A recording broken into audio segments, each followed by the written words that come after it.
Okay, so this is a great problem to work because at first glance it does look like we don't have everything we need because we do not know the original cost of those assets that were sold.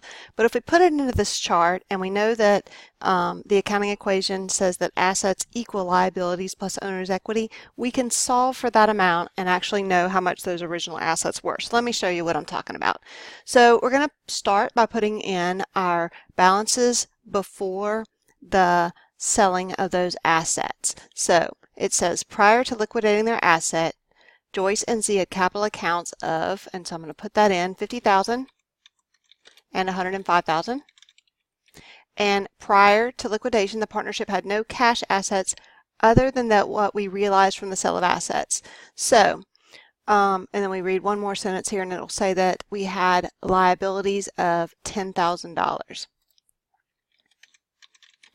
So it doesn't tell us how much assets we have, but we know that assets equal liabilities plus capital. So therefore we know that those non-cash assets, since it tells us we don't have any cash, have to equal liabilities plus capital. So that means that it has to equal 165.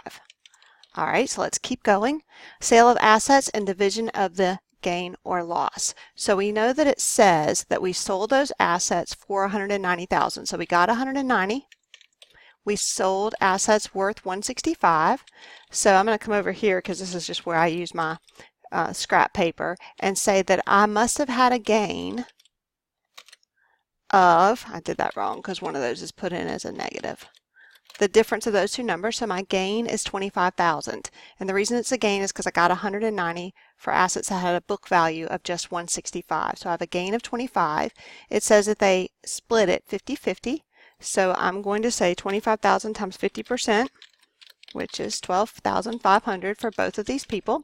And it's put in as a positive because that was a gain. All right, so what is this balance after realization? Well, I have $190,000 in cash now. 0 in assets because I sold them. Still have my $10,000. And now Joyce has $50,000 plus 12,500. And Z has $105,000 plus 12,500. All right, so now we're going to pay our liabilities. We owe $10,000, so we're going to use $10,000 of cash, and that will go away. Nothing happened to these, so they stay the same. So now my balance after my liabilities is that I have $180,000 worth of cash, 0 liabilities, and these remain the same. Actually, I shouldn't have put anything right here because I thought I was on a balance. We're going to do it like that because on my payment of liabilities, that's all I did. Now this is my new balance for all of my accounts. I don't have any receipts of deficiency, so I won't put anything there. I'll just pull down my balances because I didn't do anything in the above line, so nothing changes. All right, so my cash distributed to partners. This part's very important. You want to give your partners the exact balance in their capital account. So that's why we've got to make sure that this together, these two numbers, equals the 180 because we are going to be giving Joyce $62,500 and Z $117,500.